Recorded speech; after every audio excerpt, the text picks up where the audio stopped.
जो हम विधायिका पढ़ रहे थे उस कड़ी में हमने पढ़ा, राज्यसभा के बारे में पढ़ा था, कैसे काम करती है और कार्यपालिका कैसे काम करती है, इसके बारे में हमने सब जाना। आगे हम पढ़ते हैं कि जो विधायिका है हमारी, यानी संसद में कानून बनते हैं तो वो राज्यसभा, लोकसभा और राष्ट्रपति को मिलकर बनती है। तो हमने राज्यसभा के बारे में थोड़ा सा जाना। आज थोड़ा सा हम उसके दूसरे सदन यानी लोकसभा के बारे में जानेंगे। तो जो लोकसभा है उसमें क्या होता है, प्रत्यक्ष निर्वाचन होता है, प्रत्यक्ष डायरेक्ट। राज्यसभा में इनडायरेक्ट चुने जाते थे, यानी जो विधानमंडल के निर्वाचित सदस्य होते थे या सांसद होते थे वो मिलकर उसमें पार्टिसिपेट करते थे। लेकिन इसमें क्या होता है, डायरेक्ट, यानी पूरे देश को बराबर करीब 243 निर्वाचन क्षेत्रों में बांट दिया जाता है। वर्तमान में 243 है, हालांकि 552 संख्या हो सकती है जिसमें 2 नामांकित होते हैं। 550 तक हम निर्वाचन क्षेत्र बना सकते हैं, पर वर्तमान में 243 निर्वाचन क्षेत्र हैं जिनमें समान जनसंख्या के अनुपात में बांट दिया जाता है उसका ना, लोकसभा क्षेत्र को।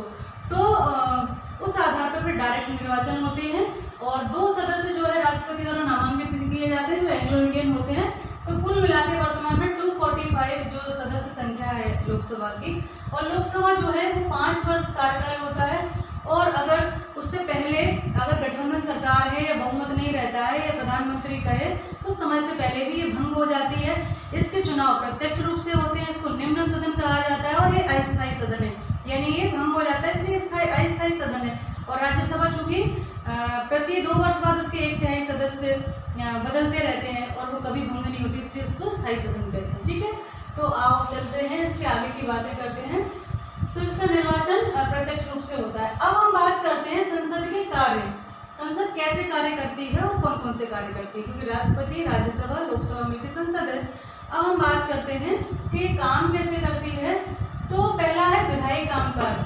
सबसे पहला काम है कि कानून बनाना, संसद का काम कानून बनाना। हालांकि कानून बनाने का काम संसद में ही होता है, एक सदन में पारित होकर फिर दूसरे सदन में जाता है, लेकिन वस्तुतः देखा जाए तो कानून बनाने का या विधेयक पास करने का जो काम है वो मंत्रिमंडल का ही होता है। सरकार की सहमति के बिना कोई भी कानून जो है पास होने में समस्या आती है।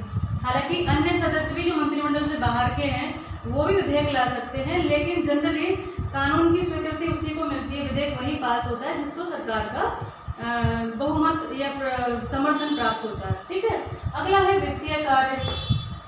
तो भाई सरकार जो कामकाज करती है उसके लिए धन की आवश्यकता तो होती है, पैसा तो चाहिए होता है। तो ये सदन में पेश किया जाता है प्रस्ताव कि कौन से कर लगाए जाने चाहिए जिससे धन अर्जित हो और उससे ये जनता के भले के लिए काम हो। तो इसके लिए धन विधेयक जो है सिर्फ लोकसभा में लाया जाता है, लोकसभा में ही, बाकी कोई भी अन्य विधेयक दोनों में से किसी सदन में ला सकते हैं। तो ये वित्तीय कार्य भी करती है, यानी करों को हटाना, कम करना, लगाना, इसका काम भी विधेयक बनाकर यहाँ पास किया जाता है। ठीक है, अगला है कार्यपालिका पर नियंत्रण, उसका उत्तरदायित्व सुनिश्चित करना। ये पॉइंट इंपॉर्टेंट है, आगे हम डिटेल में पढ़ेंगे, पर अभी इसको इतना समझा दूं कि कार्यपालिका पर नियंत्रण करती है और उसका उत्तरदायित्व सुनिश्चित करती है। अर्थात जो जनता के प्रतिनिधि आप चुनकर आए हो तो संसद का काम है उनको बताना कि भाई आप कार्यपालिका के रूप में जनता से चुन के आए, उनसे कुछ वादे किए हैं तो उनको क्रियान्वित करो, है ना। अब आपका टाइम है कि आप उन वादों को पूरा करें और आपका उत्तरदायित्व सुनिश्चित करना, यानी आप प्रतिनिधि हैं, जनप्रतिनिधि हैं, तो आपका ये दायित्व है कि इन कामों को करें, जनता की भलाई के कार्यों को करने की सुनिश्चितता ले। ठीक है, तो ये काम भी करती है।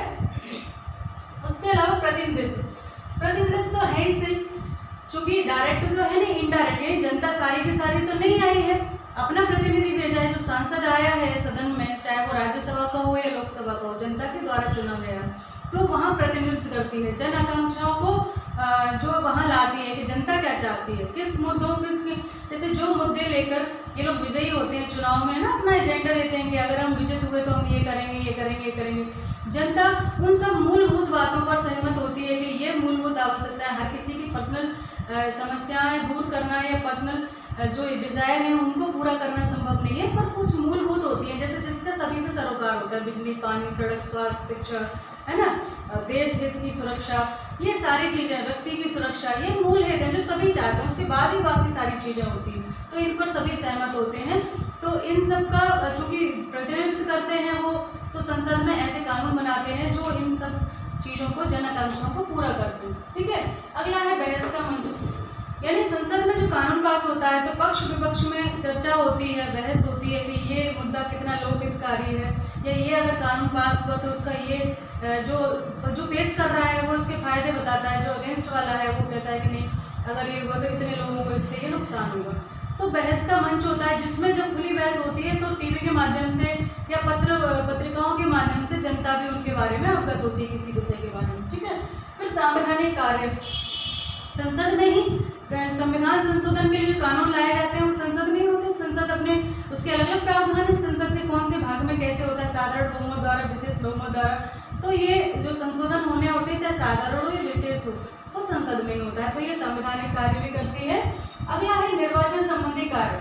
अब आप कहोगे भाई संसद निर्वाचन कहाँ करती है, उसके लिए तो निर्वाचन आयोग होता है। बिल्कुल सही कार्य कह रहे हैं आप, लेकिन भारत के राष्ट्रपति और उपराष्ट्रपति का जो निर्वाचन है उसमें ये भाग लेते हैं, क्योंकि ये जो सांसद होते हैं लोकसभा के या विधानमंडल के सदस्य होते हैं ये ही राष्ट्रपति का चुनाव करते हैं। राष्ट्रपति का चुनाव या उपराष्ट्रपति का चुनाव डायरेक्ट नहीं होता है ना, इनडायरेक्ट होता है। तो ये निर्वाचन कार्य में भी भाग लेते हैं।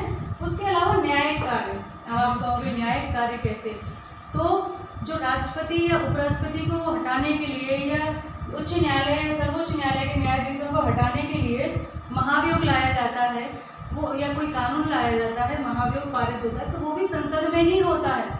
तो उस समय ये न्याय की सही है कि गलत है, ये आरोप लगा है या इसके ऊपर सही है कदाचार का या गलत है, तो ये सब देखभाल भी करती है। तो इस तरह से ये न्यायिक कार्य भी करती है संसद। ठीक है।